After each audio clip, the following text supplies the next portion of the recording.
نحمده ونصلي على رسوله الكريم أما بعد فأعوذ بالله من الشيطان الرجيم بسم الله الرحمن الرحيم وعن أبي ذر رضي الله تعالى عنه أن رسول الله صلى الله عليه وسلم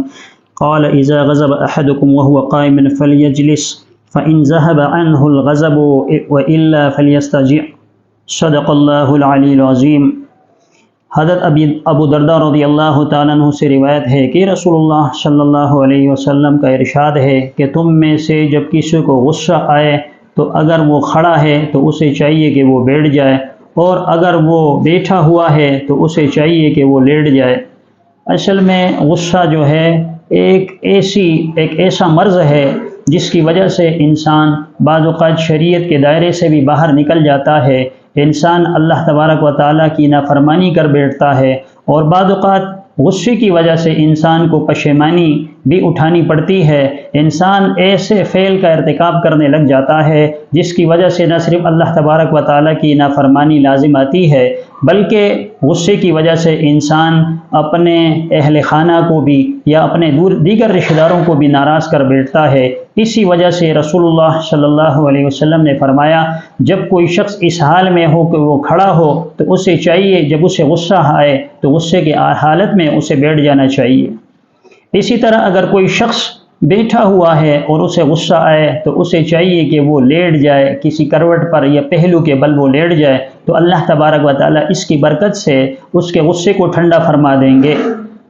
غصہ بعض اوقات جائز چیزوں پر بھی آتا ہے اور بعض اوقات ناجائز چیزوں پر بھی غصہ آتا ہے، لیکن جب انسان کو غصہ آئے تو رسول اللہ صلی اللہ علیہ وسلم کی سنتوں پر عمل پیرا ہو تو اللہ تعالیٰ اس کے غصوں کو ٹھنڈا فرما دیتے ہیں۔ اسی طرح علماء نے لکھا ہے چند چیزیں ایسی ہیں جن کی وجہ سے غصے کو کم یا ختم کیا جا سکتا ہے۔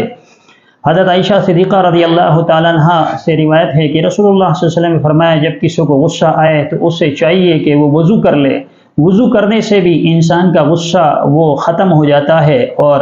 انسان وہ ایسی حالت اختیار کر جاتا ہے جس کی وجہ سے اسے اطمینان اور سکون قلب حاصل ہو جاتا ہے۔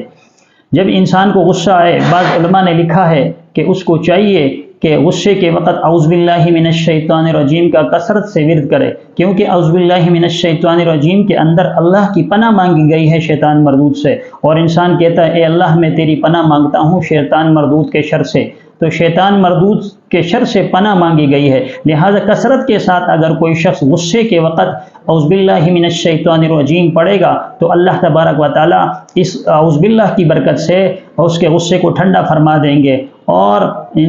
دوسرا انسان اس کی ایذا سے اور اس کی تکلیف سے بچ سکتا ہے، اور اللہ تبارک و تعالیٰ اس اعوذ باللہ کی برکت سے اس پر رحم و کرم کا معاملہ فرمائیں گے اور اس کی زبان سے غلط الفاظ صادر نہیں فرمائے گا۔ اسی طرح بعض علماء نے لکھا ہے کہ جب کسی آدمی کو غصہ آئے تو اسے چاہیے کہ وہ پانی پی لے، اگر پانی پینے کے بعد بھی اس کا غصہ ٹھنڈا نہ ہو تو وضو کر لے، اور اگر وضو کرنے کے بعد بھی اس کا جو غصہ ہے وہ ٹھنڈا نہ ہو تو اس جگہ سے کوچ کر جائے، یعنی جس مقام پر وہ کھڑا ہے وہ اپنی جگہ کو بدل دے، تو جگہ کے بدلنے سے بھی اللہ تبارک و تعالیٰ انسان کے اس غصے کو ٹھنڈا کر دیتے ہیں، کیونکہ غصہ وہ آگ کی تپش سے ہے، جس طرح آگ کے اندر تپش ہوتی ہے اسی طرح غصے کے اندر بھی تپش ہوتی ہے، اور غصے کی وجہ سے انسان نامناسب الفاظ استعمال کر لیتا ہے۔ بعض اوقات انسان کو اپنی اہلیہ پہ غصہ آ جاتا ہے، اہلیہ بعض اوقات کوئی ایسا کام اس سے سرزد ہو جاتا ہے جس کی وجہ سے شوہر کو غصہ آ جاتا ہے، اور غصہ اتنا بڑھ جاتا ہے کہ شیطان اسے کہہ دیتا ہے کہ بھائی طلاق دے دیں طلاق دے دیں۔ جب وہ طلاق دے دیتا ہے تو اس کے بعد سوائے پچھتاوے کے کچھ اسے حاصل نہیں ہوتا، یعنی وہ پشیمان ہوتا ہے کہ اب بچوں کا کیا کیا جائے، گھر والی کا کیا کیا جائے، پشیمانی ساری عمر اسے لائق ہو جاتی ہے۔ تو غصے کا یہ علاج بتایا رسول اللہ صلی اللہ علیہ وسلم نے کہ وضو کر لیا جائے، اگر اس سے ٹھنڈا نہ اعوذ باللہ من الشیطان الرجیم پڑھ لیا جائے، پانی پی لیا جائے، اسی طرح اپنی جگہ تبدیل کی جائے۔ جب انسان ان چیزوں کو کرے گا، رسول اللہ صلی اللہ علیہ وسلم کی ہر سنت کو اختیار کرنے کی کوشش کرے گا، تو اللہ تبارک و تعالیٰ اس کی برکت سے اس کے غصے کو ٹھنڈا فرما دیں گے، اور اللہ تبارک و تعالیٰ اپنی رحمت کا نزول فرمائیں گے، جس کی وجہ سے وہ ایسی گفتگو کرنے سے یا ایسی بات کرنے سے رک جائے گا جس کی وجہ سے یا تو مخلوق کو ایذا پہنچتی ہے یا اللہ کے حقوق کی حق تلفی ہوتی ہے۔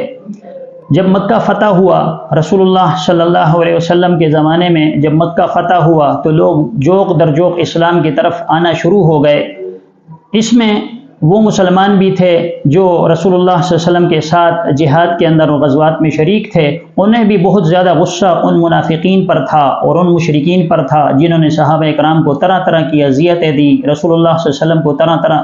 کی پریشانیوں کے اندر اور مصائب کے اندر مبتلا کیا، صحابہ کو پریشان کیا۔ صحابہ بڑے زیادہ غصے کے اندر تھے اور رسول اللہ صلی اللہ علیہ وسلم کا غصہ بھی اپنے عروج پر تھا، لیکن جب آپ صلی اللہ علیہ وسلم کے سامنے وہ منافقین اور مشرکین جمع ہوئے تو آپ صلی اللہ علیہ وسلم نے ان سے پوچھا کہ تمہاری کیا رائے ہے، تم میرے بارے میں کیا کہتے ہو؟ انہوں نے کہا آپ شریف الطبع ہیں، آپ نیک انسان ہیں، ہم نے آپ کو کبھی اس طرح ظلم کرتے ہوئے نہیں دیکھا۔ رسول اللہ صلی اللہ علیہ وسلم نے جب ان کے الفاظ سنے تو آپ صلی اللہ علیہ وسلم نے رحم و کرم کا معاملہ فرماتے ہوئے ان سے ارشاد فرمایا کہ آج میں تمہارے ساتھ وہی معاملہ کروں گا جو حضرت یوسف علیہ السلام نے اپنے بھائیوں کے ساتھ کیا تھا، یعنی حضرت یوسف علیہ السلام نے اپنے بھائیوں کو معاف کر دیا تھا، اسی طرح میں آج تم سب کو عام معافی دیتا ہوں اور عام معافی کا اعلان کرتا ہوں۔ تو سب سے اچھی بات، بہتر بات یہ ہے کہ انسان جس پر غصہ ہے اس کو معاف کر دے، اگر اس کے زبان سے کوئی لغویات نکلی ہوں